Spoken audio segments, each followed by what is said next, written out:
if you look at what the Buddha said, he says, on this very, very long path of profound awakening, he says the most important thing is noble friendship.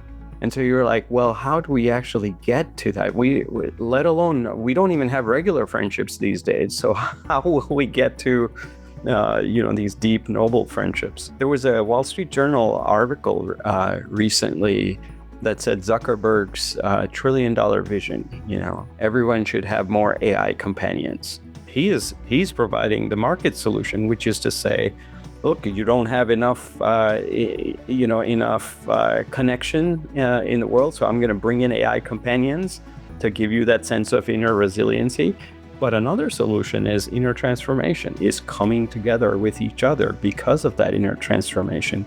That if our hearts come together, there's a whole that is greater than the sum of the parts. I think of it as like, Mark Zuckerberg's metaverse, which is META, and this being metaverse, METTA, which is really the heartverse, right? Which is loving kindness in Pali. But like, can we actually take this track? And I think we have to as humanity. Hi, I'm Deborah Rozman, and a warm welcome to our listeners. Each month for the Ad Heart podcast, I have the privilege of interviewing individuals who are contributing to the creation of a more heart-based world. And this month, I'm talking with Nipun Mehta. Nipun is the founder of ServiceSpace.org, and it reaches millions every month. It's a global community, and for the last 25 years, ServiceSpace has been an incubator of compassionate action, working at the intersection of technology, volunteerism, and a gift culture. With projects ranging from a platform that publishes good news to a restaurant where everyone pays it forward for each other, to meditation circles without teachers and living rooms, to most recently, powering powerful applications of AI. So we're going to be talking about that because I'm fascinated by what's happening with AI and what Nipun's vision and interest in the whole AI plus heart movement is. But one of the things I have to add in this introduction is that his entire efforts are nature funded. No fundraising, advertising, or solicitation, driven totally by gratitude, and it has expanded to millions because of that. Nipun was honored as an unsung hero of compassion by the Dalai Lama, and former U.S. President Obama appointed him to a council for addressing poverty and inequality in the U.S. So, fascinating person. I'm so glad you're with us. Welcome, Nipun. Well, thank you for having me, Deborah. It's such a joy to be here amongst all of you. Well, we're all living in extremely turbulent times. And I think there's a lot of fear, a lot of uncertainty. There's fear that AI is going to change everything, and it's changing things so fast. What's the possibility for a real heart-centered future? Because there's people waking up to the heart going, something has to change. We have to learn to get along or we don't have a future. So what are your views on what's happening? Well, I mean, I think if I look at the world through my head's intelligence, it arrives at a very different conclusion than if I look at the world through my heart's intelligence. If I look at my head, there was this famous naturalist, E.O. Wilson, and he had this epic quote. He says, the real problem of humanity is that we have Paleolithic emotions, medieval institutions, and godlike technology. And so I think this is kind of a recipe for disaster unless we upgrade our inner landscape and even how we organize and be with each other. So I think that's sort of the head thing. Is there's a lot of red flags that go up when you look at the accelerating status quo. But if I feel into my heart, it's like, how can we not make it? As in, if we are going to survive as a species, and sure, there's chances that we might not, but if we are, it has to include this embodied intelligence. So to me, by default, AI is going to automate and amplify the status quo. and the status quo isn't really something that works for everyone. It needs serious design upgrades. But I think AI might invite us into different kinds of questions. So I often think of it as, like the microscope and the telescope. They help us see things that we otherwise wouldn't be able to notice with our bare eyes. Can AI be an inner scope to help us become more embodied, to help us awaken this heart intelligence, to help us and to help us change in ways that we want to change. So can it actually be that kind of a mirror for us personally? And then I think the second question I ask is not just an inner scope, but can it actually be an interscope?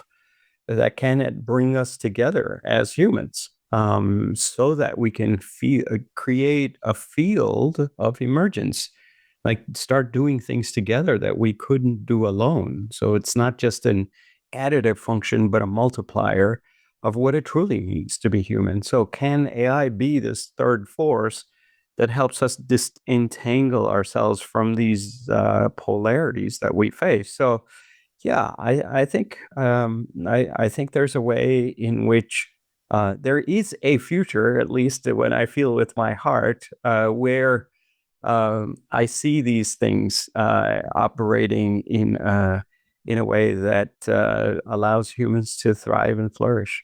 I couldn't agree with you more. And it's interesting, the amplification of both perspectives is really, I believe, causing more people to say, okay, how do we use AI for good? In fact, there's a conference on that I was just invited to, and I was invited to speak in just a couple months ago at a conference because they wanted a woman a leader on AI and heart intelligence at MIT, because they wanted to balance the other AI perspectives. I wasn't able to go there. I was in Greece at the time.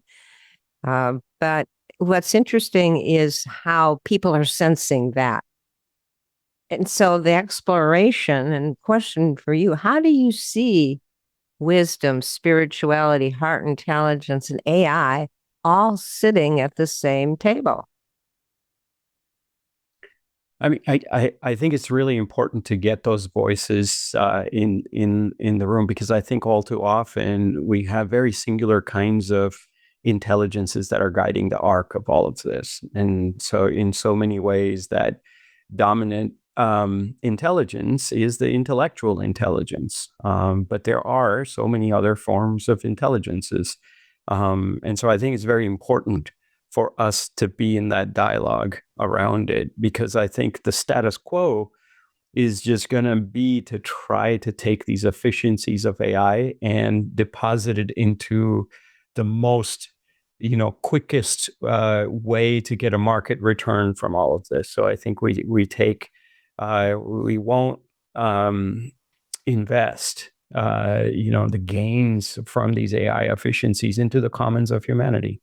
So how do we do that? And I think that's the big question. If we can answer that question, then I think they will sit at the same table. But I think if we are just in a rush to just do the next thing and the quickest thing and the best way to get a monetizable market return from our products, then I think we will create lots and lots of unintended consequences. And frankly, this has been the history of technology. I mean, this is what technology has done. It's like, oh, social media sounds like a great idea to connect people across distances. And then all of a sudden, it's like, oh, actually, it starts to erode the fabric of friendship and relationship. And so how do we, and years later, we come to grips with that and we say, oh, sorry, those were unintended consequences. But why does tech have so many unintended consequences? Because wisdom and heart and compassion and kindness are at the table. And so I think this is actually, we're at ground zero of AI right now. And I think it's very critical that we actually bring these different, I don't want to just say voices, I would say actually different intelligences. And they all communicate in different ways. So words is not just the only way to communicate, as you know more than anybody else. So how will we actually create this confluence of different intelligences that guides the arc of something so profoundly impactful like AI? These are important questions for sure. And what's hopeful for me, my heart's view, is more people are waking up and asking that, or even like you just said, social media. What a wonderful original idea. Now we go, social media has created a lot of the separation because the news feeds just feed people more of what they already read on social media. So that creates a bias, a belief system, and separates people from each other, from the heart. And I just read that I don't know if it's New Zealand or Australia is banning social media for children or trying to. And so people are waking up that something has to be done. And, I just listened to a podcast the other day of the fear that AI is going to do too much of our thinking and reduce our human creative skills, our soul. It's going to actually have this merger of a hybrid human and take away, atrophy our own inner heart. And obviously, that's a fear that some people have. And then we see what AI is doing in the world with all the falseness and the hallucinations. And we're in this emerging times, but I like to say this can also help spawn and develop people saying, wait a minute, we need more heart. Yeah. Um, yeah, I agree. I mean, if you look at Australia's ban, you can say, okay, that's great in some ways. For those that don't know, Australia is just made it illegal for kids under 16 to have social media accounts, but you're like, wow, that was so yesterday's problem. Like this is like, a couple decades too late. So instead of putting on these band-aids, can we actually preemptively get ahead of the curve? And if you look at like some of the impending problems, I mean, there's many. It's very clear. So even if you just look at like data, you talked about this noise that we're surrounded with, and all the deep fakes, and there's so much. It's hard to figure out what is signal and what is noise.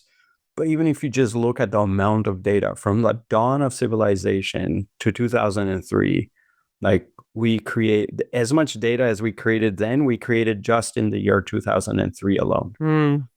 But in 2023, we created that much data in 22 minutes, not just one whole year. And then 2024, last year, was 15 minutes. And this year's irrelevant because we can create that much data like in a snap of a finger with all the synthetic data. And so we're drowning in all of this, and you say, well, where am I going to find my anchor? How am I going to, figure out like what is signal and what is noise? And I go to a very beautiful quote, a gift I got from my wife on one of my birthdays. She goes to our coffee table. We had a book of poems by Hafiz, and she prays on the book, and then she opens to a random page, and she shared this beautiful short poem, but it was so compelling. Hafiz says, "Noise is a cruel ruler, always imposing curfews, but silence breaks open the vintage bottles and awakes the real band." So in so many ways, noise is what content has become. Silence is what will help us move from content to context. And that real band on the other side of silence is the dance of, it's sort of the music of heart intelligence that is playing the sound of the infinite, right? So in so many ways, I feel like this whole time will actually invite us into the silence, and will invite us into sort of what can be a gateway to a much deeper heart intelligence that's not just individual, but it's also sort of collective. So I think there is this in the world you talked about, like, is too much thinking done by them.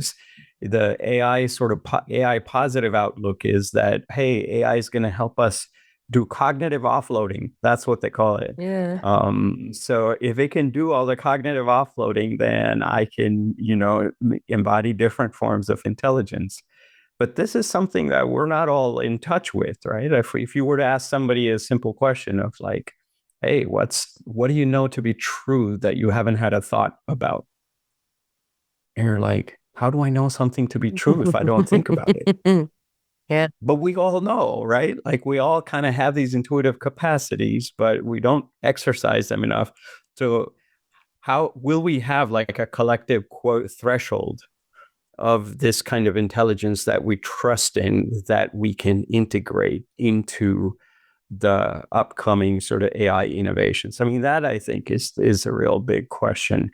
So yeah, I think we will offload our cognitive functions, but will we evolve our non-cognitive functions in the same way? If we don't, we'll just kind of reduce what it means to be human. If we do, then I think we will elevate the collective potential of this integration of these two very different forces.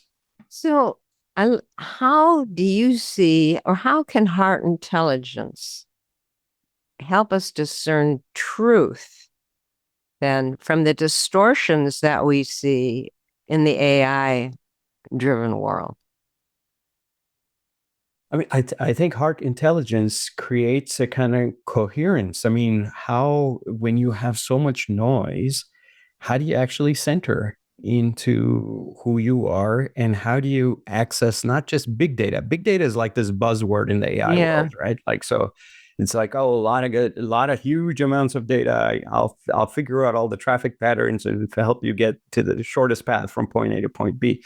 But I think it's this heart coherence, it's this heart intelligence that actually allows us to tap into deep data, right? Data that like spans far beyond our individual lifetimes, right? Like even all the different causes and conditions that allow us to be in the present moment as we are. Like, how do we not divorce ourselves from the depth of that? And when we do integrate that depth, it's actually a wiser response to the present moment. So I think it is through the heart that we will actually get to this integration with deep data. And I think we have to stop being seduced by the short-term efficiencies of of this cheap data, I would say, or you can say big data. Well, heart coherence, for our listeners, that's been a lot of HeartMath research of how the heart gets into this heart rhythm coherence, a physiological state, which then sends a different signal to the brain and activates more of the higher centers of the brain. So we have more intuition, more compassion, more bigger picture thinking. And it starts in the heart with getting our system more heart coherent, which gives us access to more of the intuitive intelligence we need to discern what's distortion and what's real. In our heart feelings, we all know, like you were saying, Nipun, our heart feelings all can kind of sense when something's going awry or something feels we say it on band, on focus, that feels right. And I think we need each other to help refine that, because the mind can take over and distortions and AI can be so convincing. So it really is time for the emergence of this personal collective heart intelligence to guide us through this huge development of technology. Yeah, absolutely. And I think if that notion of collective coherence is very important, and something that we have kind of undermined as a society, at least the current version of society that we have, but if you look at all the sages, they've always said, go within, all right? Listen to your heart, tune in. There's something else going on here. Even if you look at what the Buddha said, he says, on this very, very long path of profound awakening, he says the most important thing is noble friendship. And so you're like, well, how do we actually get to that? Let alone, we don't even have regular friendships these days. So how will we get to these deep, noble friendships. And so this is, there was a Wall Street Journal article recently that said Zuckerberg's $1 trillion vision, everyone should have more AI companions. And it was, his point was that, look, on average, Americans, at least this is what it said in that article, on average, Americans have 3 friends. What they really need to thrive is 15. And because of this gap, they're not as resilient, and we need a solution for addressing this gap. Now, there are 2 solutions. One, he's providing the market solution, which is to say, look, you don't have enough, connection in the world, so I'm going to bring in AI companions to give you that sense of inner resiliency. And that's the solution that they're betting $1 trillion on, which is to say AI companions, right? But another solution is inner transformation, is coming together with each other because of that inner transformation. And then not just coming together as Nipun and Deborah, but actually just seeing that if our hearts come together, there's a whole that is greater than the sum of the parts. That it's not just your assets and mine. It's actually something new that starts to take birth. And so that's a whole different track, right? It's not just saying, look, there's a gap between needing 15 friends, just having 3, so let me fill you up. And then you can find a lot of research also that if you go to a senior center and you give them a digital pet, they actually end up living longer. Or if you give an AI companion to, somebody going through depression, or someone actually just learning how to be empathetic, it ends up being helpful. There's a lot of that, right? But this is probably more native technology. This is more like saying, look, I believe that you and I can both, instead of being polarized, we can both tune into our hearts. We can both come together with each other in a deeper way. And when we do, we can support something, the birth of something new that actually might be able to quench the thirst of the world in an entirely new way. So I think these are 2 different, I think of it as like, Mark Zuckerberg's metaverse, which is META, and this being metaverse, METTA, which is really the heartverse, right? Which is loving kindness in Pali. But like, can we actually take this track? And I think we have to as humanity. And what gets us into heart coherence and that collective heart intelligence is love, it's care, it's kindness, it's compassion. It's those frequencies, feelings of the heart that activate our higher potentials. And so, yes, it's like an imperative of the times that we discover that individually and collectively. So tell us and our listeners, what is Awaken and ServiceSpace mission in regard to all this? What are you all doing? Well, I mean, at some level, I think we are like, we're in the mud, so to speak. This is a lot of mud. It's a very complex, and it's very there's so many seductive traps that you can get stuck in. Yeah. But how do we birth the lotus in this kind of mud? And I think that's a question of compassion, that you have to enter into the fray and say, look, there's a lot of noise and a lot of temptations. And then through all of this, like, how will we actually do something that will bend the arc of not just AI, but what it means to be human? What is the possibility there? And so we felt that it needed to be outside of the market solutions, because if you have the pressure of just monetizing, there is so much money to be made in this, because this is going to redefine everything. And so if I have funders that are pushing me in that direction, I'm naturally going to be biased towards taking that route. I'm not going to say, well, how do I build the commons of humanity? And then how do I then allow those commons to birth a field of emergence? And how can the fruits of that emergence support nonlinear interventions for humanity's problems? That all sounds like really hard and really slow and unpredictable versus like, hey, you got a problem, I can solve it for you in the next hour, kind of a solution. And so we set up Awaken AI with that in mind. And we've now got an incubator as well. And this is part of a larger ecosystem of ServiceSpace that has been, connected to these, that has been experimenting with volunteerism, and particularly these intrinsic motivators that we find that I think as a society we've just kind of given up on. But I tend to think that it's infinitely powerful, although it's not in vogue today in terms of institution building. But yeah, so this is we've been doing a lot of different bots. We started 3-4 years ago. We had a compassion bot. Actually, we had a compassion bot way back in 2018, pre ChatGPT. But more recently, we've just made we've created a bot with all the scriptures of the world's 1700 religions. We've created a bot with everything Gandhi ever wrote. So if you have a question and deep dialogue around what nonviolence it looks like in today's context, in your context, you can have this. Many authors like Sharon Salzberg are on this platform. And there's 1,000 ways. We're doing a lot of different experiments around agentic AI to see how we can bring, people together.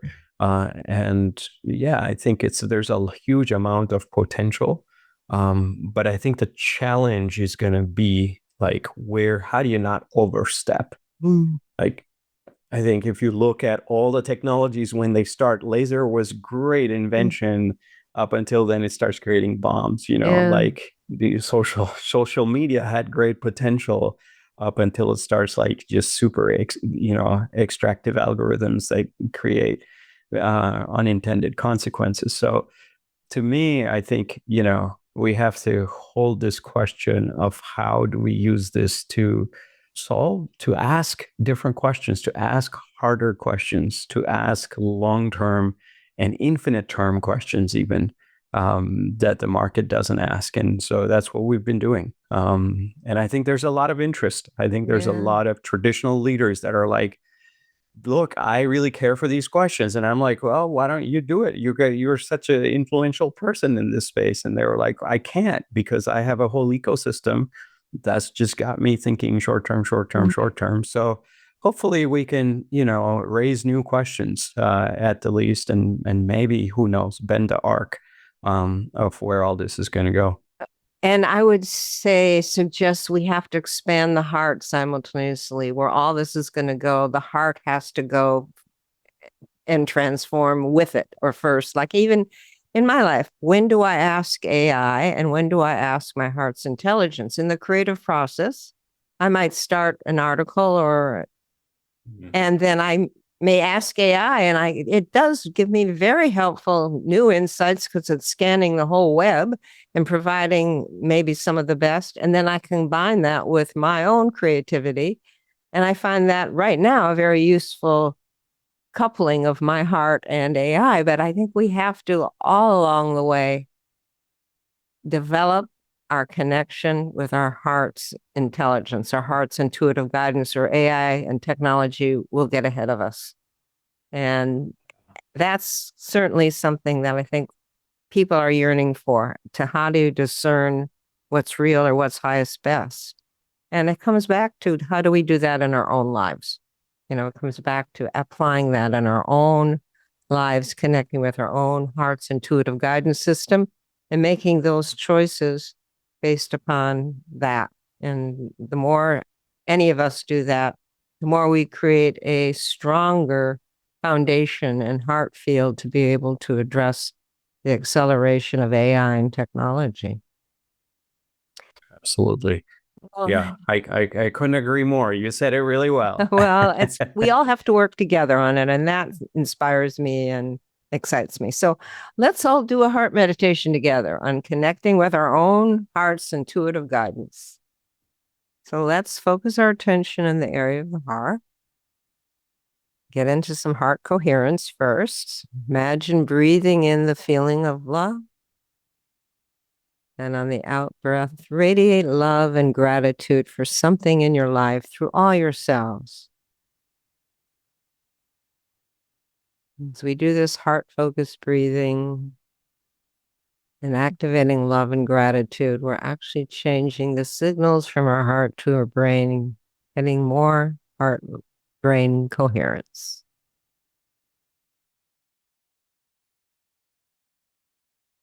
Mm-hmm.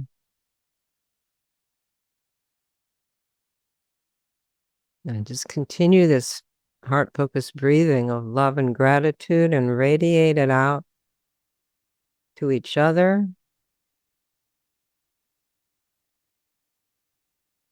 strengthening our connection with the heart.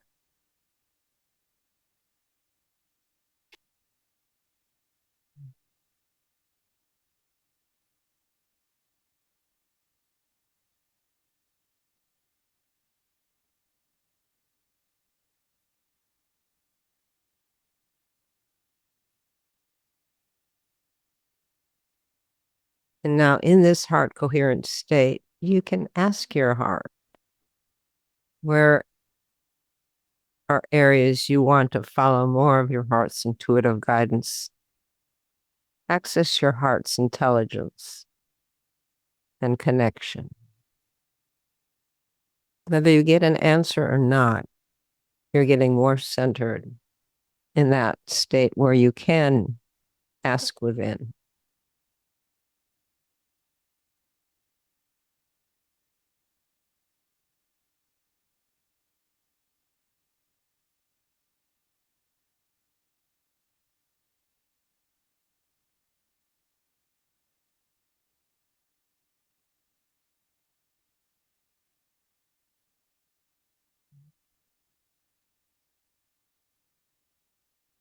Now envision yourself and more people listening to their heart's intuitive guidance for clarity and direction. Radiate that heart intention into the energetic field.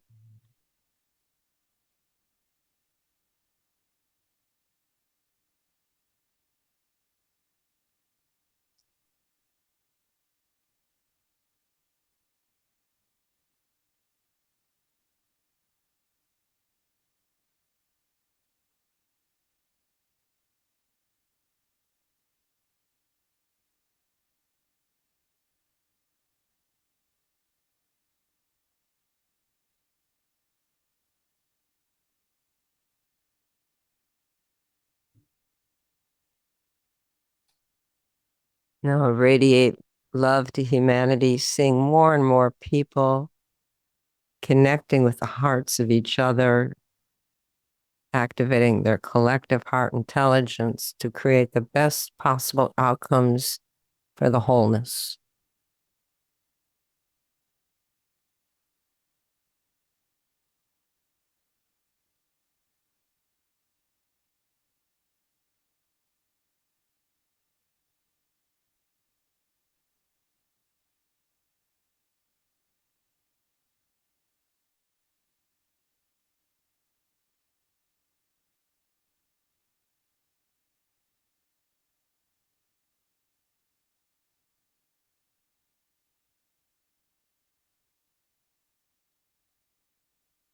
Now let's close by creating a reservoir together of gratitude and love and appreciation, heart energy that each of us can tap into over the next month whenever we need a lift in spirit or extra heart energy support. We're listening to and following our heart's guidance.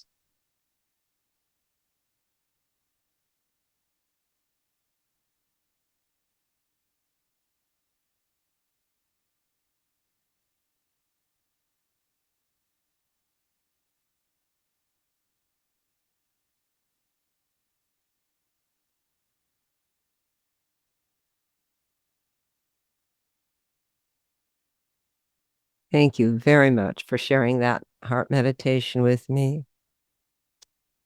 Nipun, if you could tell our listeners how they can find you, connect with you, or ServiceSpace, and also what invitation do you have for them to bring more heart into their lives, their work, their relationships? What would that be? Yeah. Well, you can always find us online. But really, I think the best way to find each other is in line, to go within, and just do what we just did, is to keep meditating, keep tuning in. And I think the deeper we go in, the farther we go out as well, the more effective our external actions are in terms of allowing a kind of murmuration to arise through our small acts. So my invitation would be actually to do a small act of kindness in the most unsuspecting ways, when even you yourself don't know how this might play itself out. Just go out and be kind and take a risk on other people's goodness. And I think that's actually taking a risk on our own goodness and seeing its infinite potential. So yeah, that's always a great thing to do. So AI stuff and all these ideas can get us in our heads. Come back to your hearts, come back to the body, and then even as a gateway to go towards the infinite. So thank you for having me. Thank you for holding this kind of space for everyone, for not just this podcast, but for decades that you have done, that all of you have done at HeartMath. So thank you so much for having me. Thank you, Nipun. So for our listeners, as a free gift, you can watch the HeartMath Experience, an online video learning course available on the HeartMath websites and the new HeartMath app you can download from the App Store, Google Play Store, to teach you more and more techniques to get into heart coherence and connect with your heart's intelligence. That's our offer to the world. It's all free to experiment with. And I want to remind you that on the third Tuesday of every month, we publish a new AdHeart podcast episode. So be sure to subscribe so you don't miss our next guest and topic. Thank you, Nipun. Thank you, everyone, and take care. Thank you for listening to the AdHeart podcast. Be sure to subscribe so you can catch the latest episodes. If you're wanting even more heart-inspired content, find us on Facebook, Instagram, YouTube, and LinkedIn. Look for HeartMath and also the HeartMath Institute. Both organizations are committed to helping activate the heart of humanity.